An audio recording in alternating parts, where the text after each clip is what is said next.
Mesdames, Messieurs, bonjour et bienvenue à cette édition. Son Altesse Sérénissime Albert II de Monaco est arrivé hier après-midi à Bamako pour une visite d'État de 3 jours. Il a été accueilli à l'aéroport international de Bamako-Sénou par le président de la République Amadou Toumani Touré, en présence du Premier ministre, du président de l'Assemblée nationale, des membres du gouvernement et des ambassadeurs accrédités au Mali. Dans une ambiance festive, le souverain monégasque a eu droit à un accueil populaire au Marcouréssi.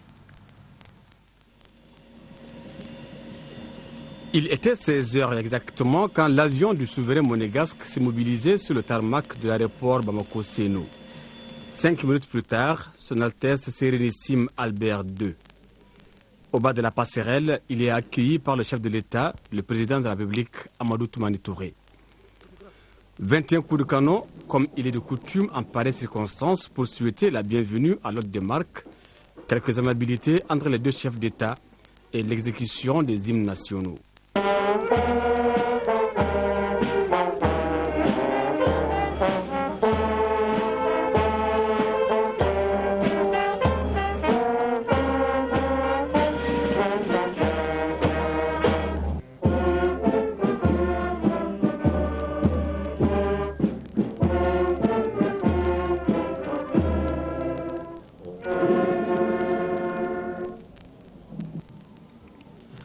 Tout alla après très vite. Salut des personnalités venues pour l'accueil. Le Premier ministre, le président de l'Assemblée nationale, les membres du gouvernement, le corps diplomatique accrédité au Mali et la délégation monégasque présente à Bamako depuis la veille. Le tout sous une bonne ambiance folklorique avec des couleurs, du son et des images. Un somptueux cocktail de tout ce qui est représentatif de la culture malienne.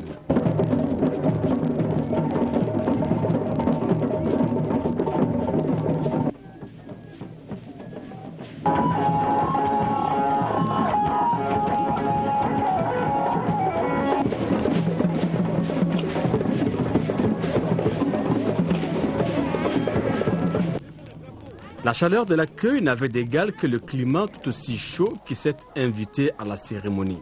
Visiblement, sous le charme de cette belle ambiance qu'il n'est permis de réserver qu'aux hôtes de marque et dont notre pays en a le secret, Son Altesse Sérénissime de Monaco en était tout émerveillé. Après un huis clos d'une dizaine de minutes entre ATT et Albert II, le cortège s'ébranle dans les artères de la ville de Bamako. Direction Hôtel Salam, le siège du futur consulat de Monaco au Mali. Et le prince Albert II, qui a une journée très chargée avec au programme la visite du centre de lutte contre la drépanocytose financé par l'État monégasque. Il visitera le musée et le parc national et à 18h, il inaugure le consulat de Monaco. Toutes ces activités vous seront développées dans l'édition du soir.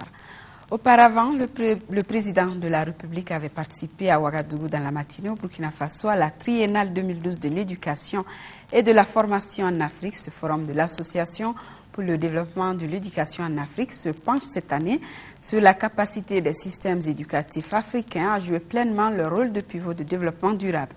Envoyés spéciaux à Ouagadougou, Sidiki Dambélé et Ali Outouri. Capitale du Faso, Ouagadougou est aussi cette semaine la capitale de l'éducation et de la formation en Afrique. Difficile donc de ne pas être à ces rendez-vous du savoir.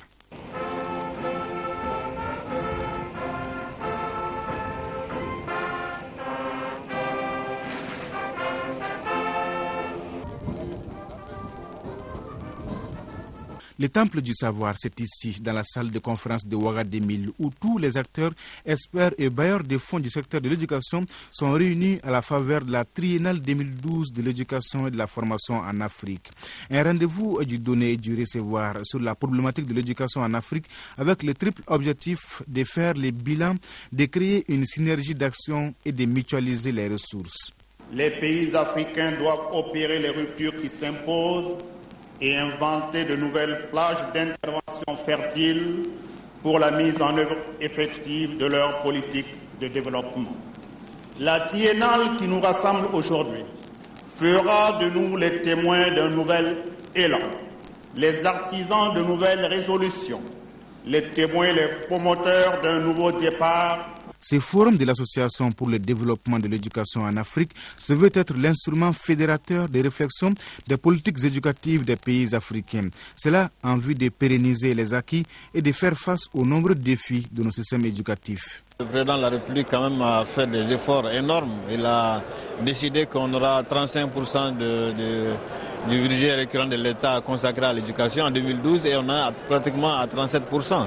C'est vrai qu'on a un taux de scolarisation très important. Nous sommes à 80-81% de taux de scolarisation et il reste beaucoup de choses à faire encore, bien entendu, mais beaucoup d'efforts ont été faits au cours de ces 10 dernières années.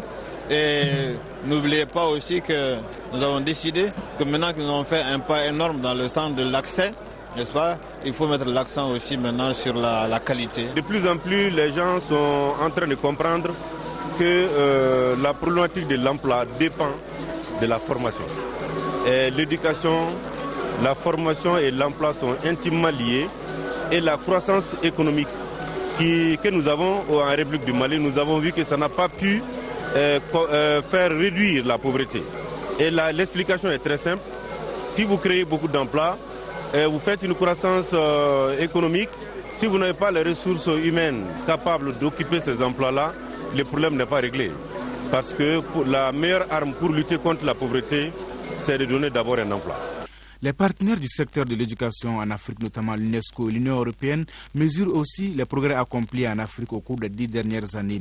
Mais tous s'accordent à dire qu'il faut des réformes majeures pour mieux adapter les systèmes éducatifs aux besoins évolutifs de nos sociétés et aux attentes des individus. Le Mali a fait énormément de progrès et le Mali est certainement en voie d'atteindre l'objectif qui concerne l'enseignement primaire. Il y a encore beaucoup de défis à relever, notamment sur la qualité, l'enseignement secondaire, mais pas l'enseignement secondaire général, l'enseignement technique et professionnel. Vous le savez certainement, le programme décennal de l'éducation avait mis un accent particulier sur l'enseignement technique et professionnel. Et je pense que notre enseignement technique et professionnel au Mali devrait vraiment tenir compte du marché de l'emploi pour former dans ce sens-là. La table ronde des chefs d'État qui a suivi la cérémonie d'ouverture a été l'occasion pour les présidents Amadou Toumani Touré, Alassane Ouattara, Mahamadou Issoufou et Blaise Compaoré de développer leur vision et stratégie en matière d'éducation dans les pays respectifs. Et au Mali, dira le président Touré, cette vision s'apparente à un slogan, c'est-à-dire lier l'école à la vie. Et au même moment, le ministère des Affaires étrangères et de la coopération internationale tenait ici à Bamako une rencontre sur la situation au Nord Mali. L'ensemble du corps diplomatique, les partenaires techniques et financiers étaient présents à la rencontre dont les échanges ont porté non seulement sur l'insécurité, mais aussi sur les dispositions prises par le gouvernement pour faire face à la situation. Mahamadou Doumbia. Suite aux attaques en date du 17 janvier 2012 perpétrées par des éléments du Mouvement national de libération de l'Azawad contre notre armée nationale, le ministre des Affaires étrangères et de la coopération internationale a tenu à informer le corps diplomatique, l'ensemble des partenaires techniques et financiers sur ces douloureux événements, les mesures prises contre ces actes et l'effort enclenché par notre pays depuis 1992 en matière de dialogue et de consensus pour mettre fin à ces conflits qui agitent le Nord Mali. Dans le contexte politique malien aujourd'hui, absolument rien ne justifie le recours à la violence armée pour faire aboutir quelques revendications que ce soit. Et nous avons donc situé toute notre action à partir de cette position-là. Et naturellement, sur le plan militaire, nous essayons de contenir autant que possible les effets de ces actions qui se caractérisent en particulier par du harcèlement sur un théâtre assez large qui va de la région de Kidal jusqu'à la région de Tombouctou, c'est de notre frontière avec le Niger jusqu'à notre frontière avec la Mauritanie. À cette rencontre ont pris part également plusieurs membres du gouvernement. Il s'agit notamment du ministre de la Sécurité intérieure et de la Protection civile, celui de l'administration territoriale et des collectivités locales et celui de la communication porte-parole du gouvernement. Et tous les contours de ces actes injustifiés ont été évoqués. Nous nous félicitons qu'à ce jour, cette analyse soit globalement partagée par l'ensemble de nos partenaires internationaux. et que tous nos partenaires, toute la communauté internationale a exprimé son attachement à l'unité, à la préservation de l'unité et de l'intégrité territoriale du Mali, a exprimé sa confiance dans la nature démocratique de notre pays et donc de sa capacité à régler par le dialogue toutes les revendications qui peuvent y être exprimées. Le ministre des Affaires étrangères et de la coopération internationale a confirmé au cours de cette rencontre diplomatique que notre pays continuera toujours à encourager le dialogue et à prendre toutes les dispositions pour assurer l'intégrité territoriale, la sécurité des personnes et de leurs biens. L'ONG Agence Adventiste d'aide et de développement ADRA Grande-Bretagne a remis un important lot de fournitures aux enfants de la pouponnière de Dravilla. Pour plus de précision, nous allons écouter ici le représentant de l'ONG Grande-Bretagne. Il est au micro de Sokona Kamisoko. Chaque année, nous faisons une collection de dons que nous donnons à un pays. Cette année, j'ai eu le privilège de venir au Mali pour donner ces cadeaux aux enfants et aux déshérités. Les boîtes contiennent, les cartons contiennent beaucoup de choses, dont par exemple des matériels scolaires comme les livres, les cahiers, des bics, des crayons, des couleurs même, et aussi quelques petits habillements pour les enfants et des jouets d'enfants. Et ça dépend des boîtes, mais il y a plusieurs choses pour les enfants seulement. C'est-à-dire que les gens font des cadeaux volontairement. Chacun paye et on ne connaît pas exactement les prix. Et ADRA est un réseau qui travaille dans à peu près 125 pays du monde. Alors donc nous sommes en Angleterre, nous sommes institués là-bas, mais nous faisons les réseaux avec ce qu'on appelle ADRA International. De la même chose au Mali, nous sommes ici depuis 1985 après la crise et nous avons eu notre accord cadre avec l'État à partir de 88. Depuis ce moment, nous sommes au Mali et nous intervenons dans l'humanitaire, surtout le développement et les secours d'urgence. Rentrée solennelle 2012 de l'OLM, organisation locale membre de Yélimane, c'était samedi à la Maison de l'Amitié de Yélimane de Caille. Le reportage de Kansuto Kanouté.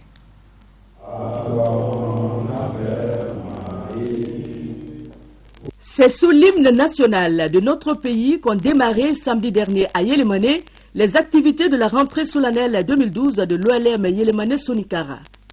Cette cérémonie qui a réuni tous les membres de la JSAI du Bamako et de Yélimane est d'une grande importance dans la vie jeune chambre car il s'agit de donner quitus au comité directeur local 2012 de la JSAI Yélimane Sonikara pour exécuter les activités de son plan d'action 2012. Ce plan d'action s'articule autour des 4 domaines d'activité, des 4 domaines d'action de la jeune chambre, notamment le domaine individuel, le domaine communautaire, le domaine internationalisme et le domaine des affaires. Au cours du dîner gala de la JSAI de Yélimane a eu lieu une cérémonie d'intronisation dirigée par le vice-président de la JSAI Mali, Lamine Diallo.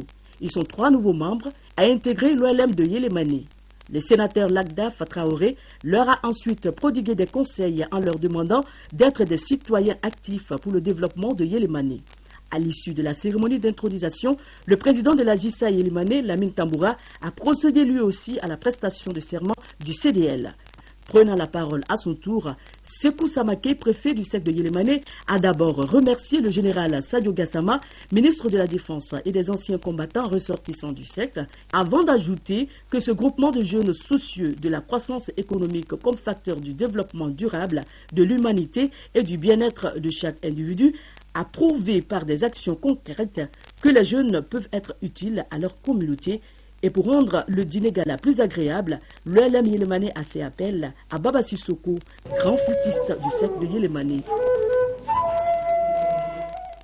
Forum d'échange du Festival Triangle du Balafon, le panel de discussion a regroupé artistes et chercheurs de la sous-région au centre des débats l'origine et le futur de l'instrument fédérateur, le balafon. Outre Mamadou Sanoko, parrain du festival, le ministre Amanyang a pris part au débat.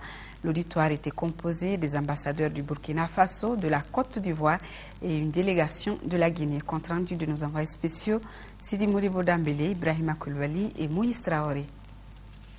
C'est un panel d'enseignants et de chercheurs qui anime les débats autour de l'origine et des perspectives qui s'offrent. Lors du conflit Haute-Volta Mali, je crois que les politiques avaient échoué. Solikane a improvisé un conseil. Et c'est le balafon de Djelsori qui le guidait tout le temps. Il a réussi et il a enjoint les deux chefs d'État à se lever, à se donner la parole. Les débats fort animés se tiennent en présence du parrain du festival. Le député maire de la commune de Niélé en Côte d'Ivoire a assuré le déplacement de nombreux festivaliers. Quand le gouverneur a demandé, je n'ai pas hésité un seul instant. J'ai accepté de parrainer à cause des critères et de la réalité que nous vivons aujourd'hui par rapport à l'appellation du triangle du Balafon qui engendre le Mali, et le Burkina et la Côte d'Ivoire. Outre l'ambassadeur du Burkina Faso, celui de la Côte d'Ivoire était au forum, aux côtés d'une délégation guinéenne. Et la chronique santé du jour qui nous amène à la découverte du programme Chisto. Il s'agit du programme de lutte contre la bilharziose, une des grandes activités de recherche de l'Institut national de recherche en santé publique, avec 200 millions de personnes infectées en Afrique et plus de 600 millions de personnes à risque. La bilharziose est l'une des maladies parasitaires la plus répandue après le paludisme. Focus Santé avec Tessira Dambélé.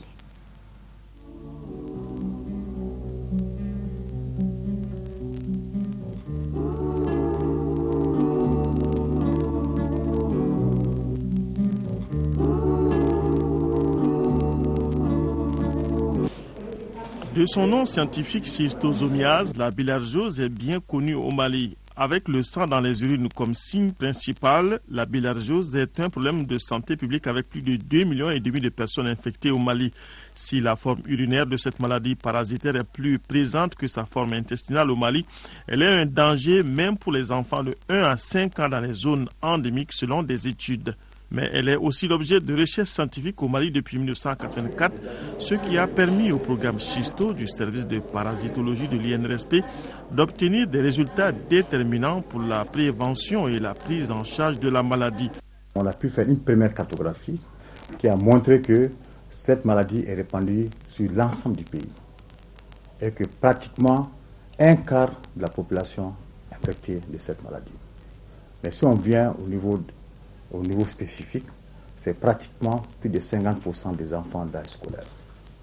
Donc on a pu quand même montrer que même dans les zones endémiques, plus de 50% des enfants d'âge scolaire sont infectés. Avec nos études, on a pu établir les principales zones aussi endémiques. C'est les zones le long des fleuves, Niger et Sénégal.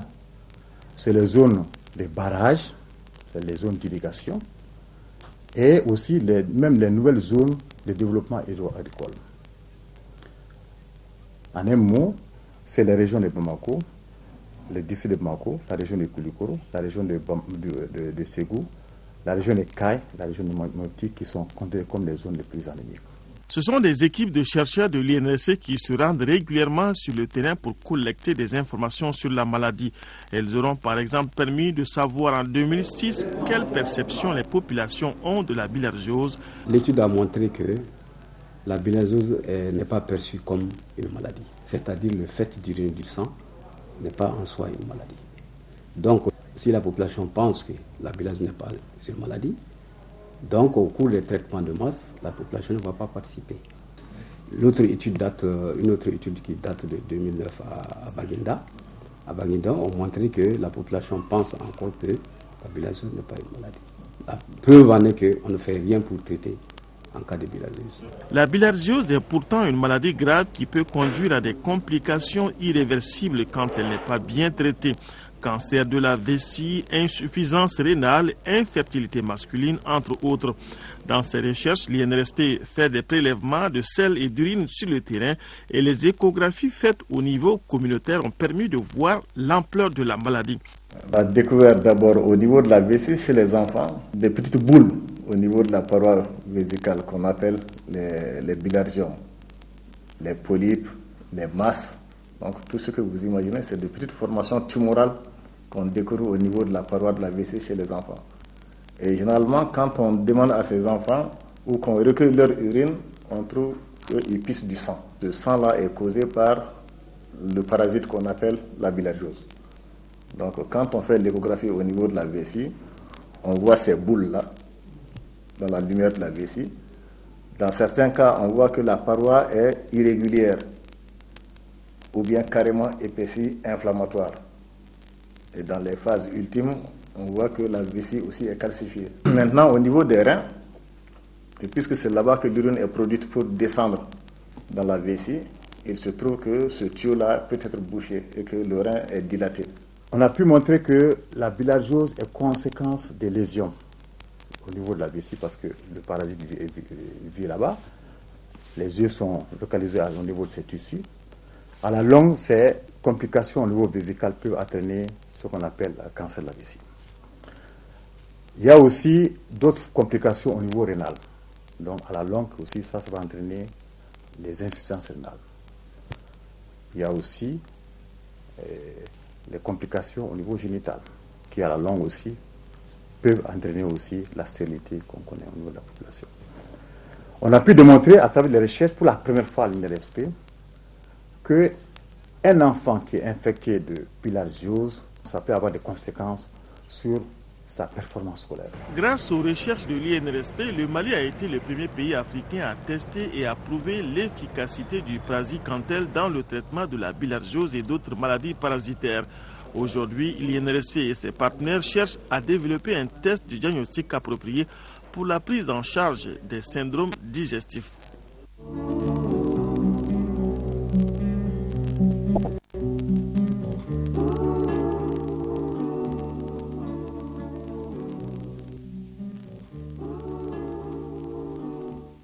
Voilà qui met fin à ce journal. Prochain rendez-vous 18h et 20h avec Sira Bachili. Je vous retrouve sur Pétade demain à 10h. Merci et bon appétit.